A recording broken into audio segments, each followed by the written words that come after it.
Pasensya na nung nalaman namin andun yung diamante kina Amanda Tanggol. Sumugod kami kaagad.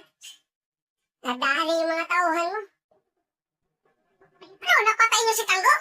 Nakuha niyo si Amanda? Asan yung mga diamante? Nakatakas sila. Wala kinatanggol ang Star of Dreams. Ubod sa mga tauhan ko na para na sa wala. Luso, bisan di mo ginagamit yung utak mo eh. Iyabang mo naman, Roy. Kung hindi dahil sa amin, nakakulong pa kayo ni Angkong, di ba?